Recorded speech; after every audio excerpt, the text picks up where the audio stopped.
Bien le bonjour, citoyennes et citoyens de tous âges, bien branchés sur l'actualité. Les Infos-Témis vous présentent les plus récentes informations régionales de l'Abitibi et du Témiscamingue sur TVC9 et TV Témis. D'abord, un homme soupçonné d'avoir pris part à une série de cambriolages visant des bijouteries de la région, dont la bijouterie Leduc à Rouyn-Noranda, a été arrêté en Ontario. Les policiers de la Sûreté du Québec, avec la collaboration du Work Regional Police, du Peel Regional Police et du service de police de la Ville de Québec, ont procédé à l'arrestation de Florent Rostand, 47 ans, à Brampton. Selon les autorités, Florent Rosta ferait partie d'un groupe criminel soupçonné d'avoir commis plusieurs introductions ou tentatives d'introduction par infraction dans les bijouteries de la région. Rémus Constantin, 27 ans, Silvio Marori, 36 ans, et Albert Grégory, 31 ans, complètent le quatuor suspect. Toutefois, Albert Grégory est toujours recherché et fait l'objet d'un mandat d'arrestation. De leur côté, Rémus Constantin et Silvio Moraru ont déjà été arrêtés respectivement le 9 janvier et le 11 décembre 2025 et ils demeurent détenus. La Sûreté du Québec rappelle que toute information concernant des actes criminels ou des événements suspects peuvent être transmises confidentiellement à la centrale de l'information criminelle au 1-800-659-4264. Et à Ounaway maintenant, bien des citoyens de la communauté restent inquiets. C'est pourquoi, après les tensions survenues après des bruits suspects le 3 février, le conseil de bande veut les rassurer, vous rassurer. Leurs élus rappellent que selon la Sûreté du Québec, aucune personne n'a été blessée et rien n'indique pour l'instant une menace immédiate pour le public. L'enquête demeure toutefois active alors que les autorités cherchent à clarifier ce qui s'est réellement produit. Des informations quand même contradictoires circulent, certains évoquant un coup de feu, d'autres parlant plutôt d'un pétard. La SQ indique également qu'aucune trace visible de balle n'a été observée sur la résidence concernée. Et face à la situation, le Conseil affirme avoir intensifié ses démarches auprès des autorités provinciales. Il dit avoir contacté le ministre de la Sécurité publique, Yann Lafrenière, et des représentants politiques, dont le député Daniel Bernard, pour que le dossier soit porté jusqu'au bureau du premier ministre François Legault. Le Conseil demande notamment une présence policière accrue à Ounaway. Un appel est aussi lancé à la population, alors que toute personne qui a vu ou entendu quelque chose est invitée à collaborer avec les enquêteurs. Il est aussi possible de transmettre de l'information anonymement au Centre d'information criminelle de la SQ. Je rappelle le numéro 1-800-659-4264. Et la communauté a sollicité le CISAT afin d'offrir un soutien psychologique aux personnes affectées. Les citoyens peuvent contacter la clinique du 819-722-2440 pour obtenir de l'aide psychologique. Le conseil promet de maintenir la transparence et de diffuser d'autres mises à jour dès que les nouvelles informations seront disponibles. Et un arrêt pour excès de vitesse sur la route 17 près de Mattawa a permis aux agents de la police provinciale de l'Ontario de North Bay de découvrir une défectuosité mécanique dangereuse sur un camion commercial. Imaginez, 7 des 10 écrous de roues manquaient sur un essieu et les 3 restants étaient desserrés. Un risque évidemment imminent de détachement de roues. Le conducteur et l'entreprise font maintenant face à plusieurs accusations et le véhicule, bien sûr, est retiré de la route. La police provinciale de l'Ontario, en partenariat avec les agents du MTQ, demeure engagée à repérer les véhicules commerciaux dangereux et à assurer la sécurité de tous sur les routes de l'Ontario. Et en économie, bref, ce qui est supposé être des économies, Canadian Tire a été condamné à plus de 1,28 million pour des prix trompeurs.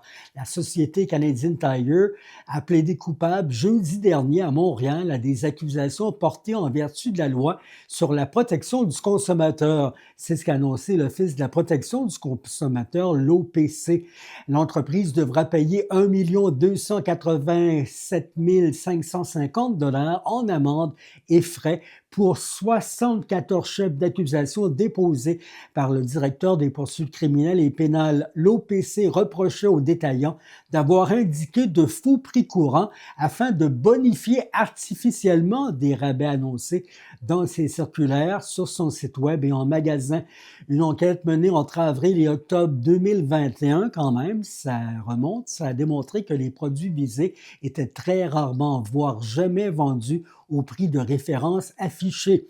Canadian Tire a reconnu sa culpabilité relativement à 5 produits, dont des ensembles de couteaux, des batteries de cuisine et une perceuse sans fil. Le siège social de l'entreprise est situé à Toronto, en Ontario. Et le Bloc québécois exhorte Glencore et le gouvernement du Québec à reprendre sans délai les discussions afin d'assurer la poursuite à long terme des activités de la fonderie Horn, tout en garantissant la protection de la santé de la population. Après que le gouvernement québécois ait mis 7 ans de prévisibilité sur la table de l'entreprise suisse, le parti demande un engagement public de Glencore à atteindre à moyen terme les standards environnementaux des complexes industriels les plus verts au monde, soutenus par un signal clair de Québec. Rappelant le rôle stratégique de la fonderie Horn dans la filière mondiale du cuivre et le recyclage des déchets électroniques, le Bloc québécois insiste sur la responsabilité collective de préserver cet actif majeur de l'économie québécoise. Et par ailleurs, des citoyennes et citoyens se sont rassemblés dimanche dernier souhaitant défendre la dignité et la voix des travailleuses et travailleurs à Rouyn-Noranda, unis et protestant devant les bureaux du député caquiste Daniel Bernard. Ils ont refusé que l'avenir du Québec se décide sans eux. Ensemble, ils sont d'avis que le gouvernement a présenté un bulletin rempli d'échecs, tant économiques, dans la gouvernance, dans les services publics ou dans la lutte à la pénurie de logements. Et devant les récentes décisions du premier ministre Legault, il est clair pour eux qu'ils doivent redoubler de vigilance. Ce dont ils ont besoin, ajoute-t-il, ce n'est pas plus de privé, c'est d'investir dans le logement social, dans nos écoles, dans les services aux personnes vulnérables, dans nos institutions qui tiennent le Québec debout. Et ils veulent continuer à l'avenir de faire front pour le Québec qu'ils souhaitent. On surveille ça de bien près. Et allons du côté de l'arsenic maintenant, toujours au front dans la communauté, les maires au front ont manifesté aussi, mais lundi midi, devant les bureaux du député de Rouyn-Noranda-Témiscamingue, Daniel Bernard, avant de se rendre au conseil de ville du maire Gilles Chapado.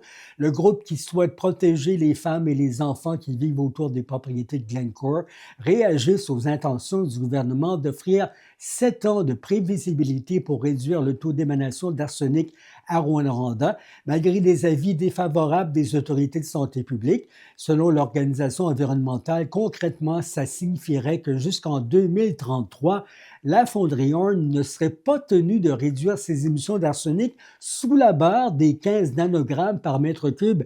L'industriel exposera ainsi les citoyennes et les citoyens à des concentrations de contaminants qui présentent des risques inacceptables pour la santé. La Suissesse Glencore, selon les maires au front, doit respecter ses engagements et le gouvernement prioriser le droit à la santé de la population et de vivre dans un environnement sain.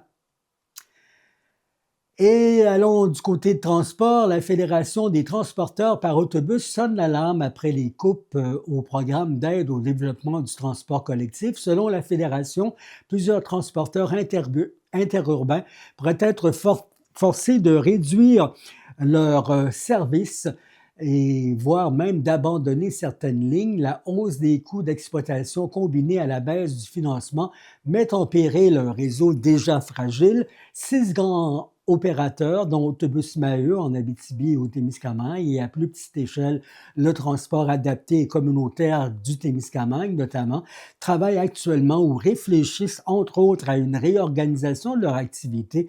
Des décisions importantes pourraient être annoncées au cours des prochains mois. La Fédération craint un effondrement du transport interurbain dans plusieurs régions québécoises et demande un redressement rapide afin de préserver l'accès à des services essentiels pour les populations régionales. Et depuis dimanche dernier, le 8 février, bien des Québécois et Canadiens portent le cœur bleu pour soutenir celles et ceux qui ont choisi le Québec pour s'y établir, à qui nous avons souhaité la bienvenue, promis une vie digne et une place parmi nous. Des personnes qui parlent français, qui contribuent à nos économies locales et donnent un coup de main à nos entrepreneurs, mais qui vivent aujourd'hui avec de l'insécurité, avec la peur d'être expulsés et arrachés à leur terre d'accueil. Pour eux, pour nous leur offrons notre cœur bleu pour leur dire qu'elles comptent, qu'elles font partie de nous. Nous demandons au gouvernement du Québec et du Canada de faire preuve d'humanité, de trouver des solutions pour leur permettre de rester ici, chez elles. C'est ça, le Québec. Et la Corporation de développement communautaire du Témiscamingue souhaite acquérir le bâtiment de la coopérative Témiscami afin d'y implanter un carrefour communautaire. Après le bulletin de la semaine dernière, nous vous avons présenté les promoteurs de la clinique infirmière du Témiscamingue. Et depuis une semaine, l'autre groupe avec Stéphanie Hein, coordonnatrice de la CDC, ont pu être entendus sur notre page Facebook. Et au moment où on se parle, les hommes et femmes membres de la coopérative Témiscami votent au Théâtre du Rift pour le projet qu'ils souhaitent voir s'installer dans l'ancienne clinique de M. Paul-Émile Barbeau. Votre télé communautaire est là et notre équipe vous transmettra dès que possible sur la page Facebook du site web de TV Témis le déroulement puis le résultat du vote menant au choix final. Et Ville-Marie annonce le renouvellement de son entente de collaboration avec la corporation Augustin Chénier. Le nouveau pacte est prévu pour une période de 4 ans, du 1er janvier 2026 au 31 décembre 2029. Par cette reconduction, la Ville réaffirme l'importance qu'elle accorde au maintien de milieux de vie dynamiques et culturels pour l'ensemble de la population témiscamienne.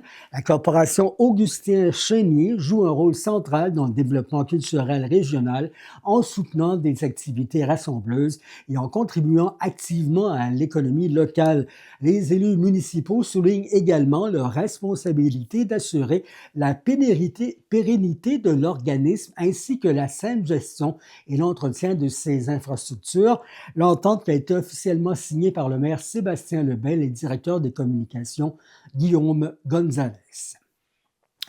Et au cégep de l'Abitibi-Témiscamingue, les étudiants en travail social s'engagent. Une nouvelle peinture murale voit le jour dans le département de travail social de l'Institut collégial de l'Abitibi-Témiscamingue. L'œuvre a été conçue à la suite d'une démarche d'autochtonisation, pas facile à dire, de ce programme.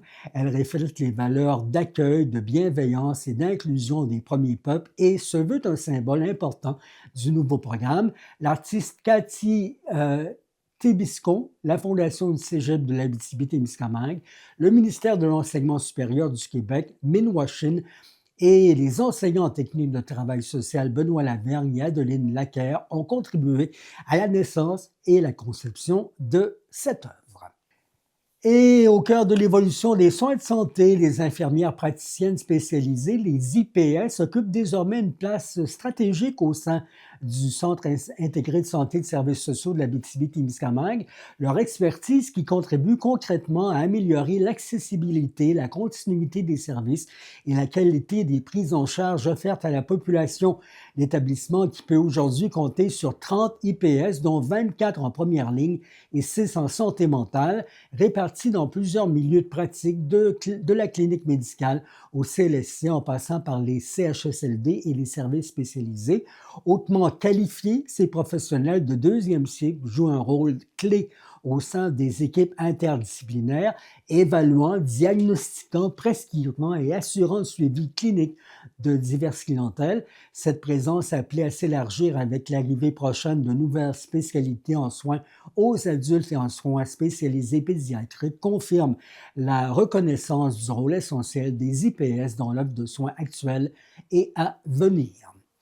Et on retourne à Ville-Marie alors qu'on pose un geste concret en faveur du bien-être collectif en proclamant le 13 mars journée nationale, dis-je bien, de la promotion de la santé mentale positive. Adoptée à l'unanimité par le conseil municipal, la résolution engage officiellement la Ville pour l'ensemble du mandat en cours, affirmant sa volonté de mobiliser certains organismes citoyens et institutions autour de la campagne « Un pas, un geste », un mouvement ensemble pour une bonne santé mentale.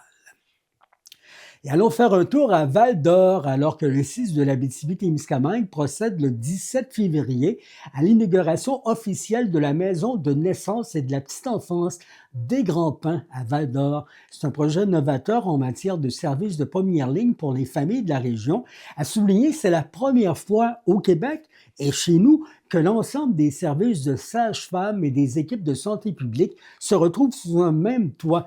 Un espace intime dédié aux naissances est aménagé, ce qui devrait permettre de bonifier l'accès aux services de santé pour les femmes et les personnes enceintes, les familles et les communautés.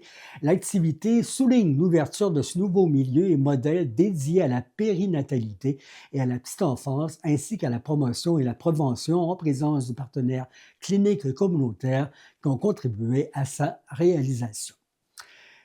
Et ça s'en vient face à l'asphyxie financière qui frappe le secteur séricole. Les producteurs en serre du Québec, les PSQ, demandent au gouvernement d'agir sans délai.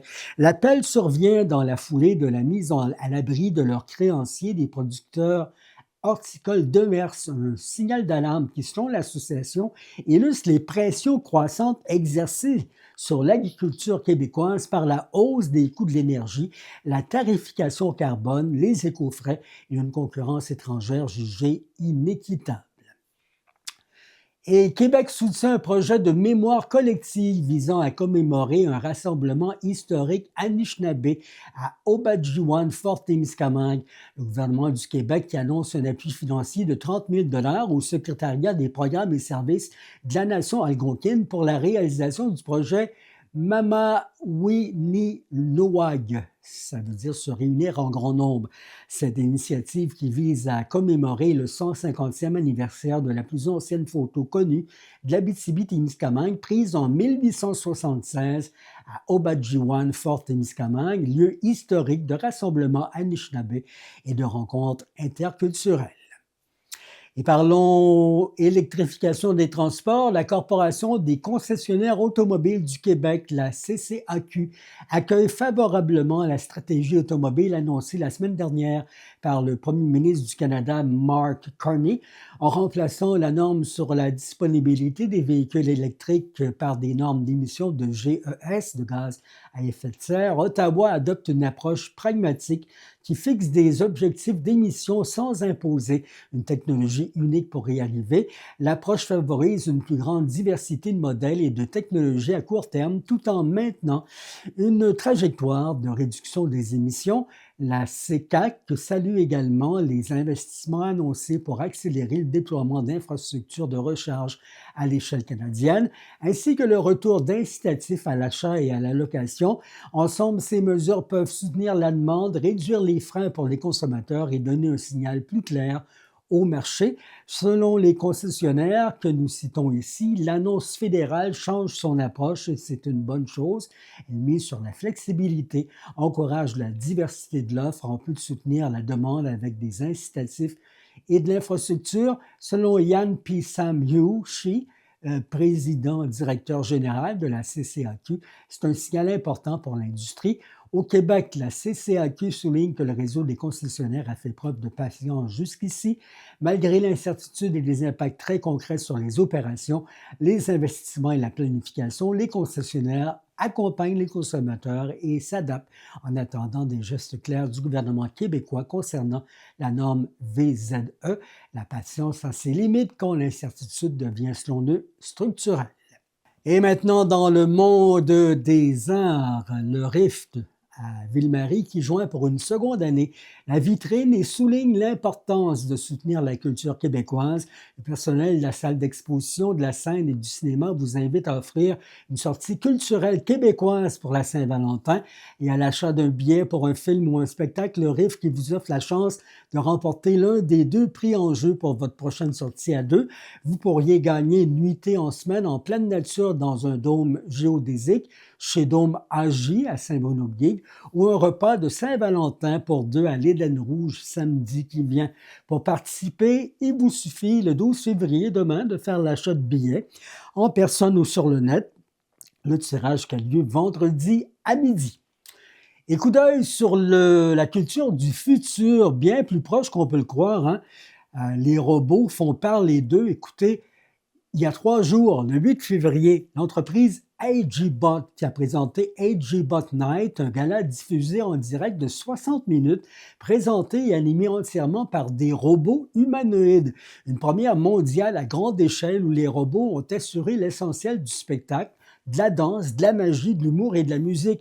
Et selon Q Hang, directeur marketing d'AGBot, l'événement marque un tournant dans l'évolution de l'intelligence incarnée, démontrant que les humanoïdes sortent des laboratoires pour entrer dans des contextes sociaux et culturels bien réels. Le gala qui a servi de test grandeur nature mettant à l'épreuve la stabilité, la coordination et la fiabilité de plusieurs robots en performance simultanée. Durant la soirée, les robots qui ont exécuté des mouvements assez complexes, des sauts, des rotations rapides, de la chorégraphie synchronisée et défilés, tout en collaborant avec des artistes humains. AGBot qui a aussi profité de l'événement pour présenter l'ensemble de sa gamme de ses humanoïdes A2 et X2 jusqu'au modèle industriel G2 et quadrupède D1. AGBot affirme avoir livré plus de 5000 robots humanoïdes à travers le monde. Ça sera fait d'ici la fin de 2025, confirmant une accélération vers une commercialisation à grande échelle. Et en sport d'hiver maintenant, les élus de Notre-Dame-du-Nord qui profitent de la Saint-Valentin pour dire adieu à la monotonie de l'hiver en vous offrant une journée de glissage et de bonne humeur. Ça se passe le 14 février, samedi. On se donne rendez-vous à la Côte du Plaisir de 13 à 16 heures. Des délices réconfortants, chocolat chaud, guimauve, muffins sont offerts gratuitement. Une activité gratuite qui est offerte en collaboration avec le Powwow de Témiscamingue First Nation. Il y a des prix de présence, des certificats cadeaux qui seront offerts. Bon samedi de plein air à tous, évidemment. Et parlons de hockey. Les hockeyeurs junior A de l'entraîneur Marc-André Caron, deuxième meilleur instructeur cette année dans la Great Metro Hockey League, qui ont remporté leurs 3 rencontres récentes disputées lors du plus récent week-end. L'équipe de Ville-Marie qui a d'abord disposé des Knights de Meaford 6-5 en surtemps grâce au but de Maxence Albert en prolongation. Les Pirates qui mettant fin ainsi à la saison régulière à domicile samedi pour les amoureux du hockey. Ils accueilleront les Rattlers de Bradford dans l'aréna Frère Arthur Bergeron. Rendez-vous à 20h. L'organisation qui remettra les prix et distinctions de l'année, incluant le prix Mathias Trottier. Selon le site de la Great Metro Hockey League, Maxime Audette est sélectionné meilleur gardien de la division Nord. Mathis Laverdure, deuxième finaliste au titre de joueur le plus utile de la division Nord.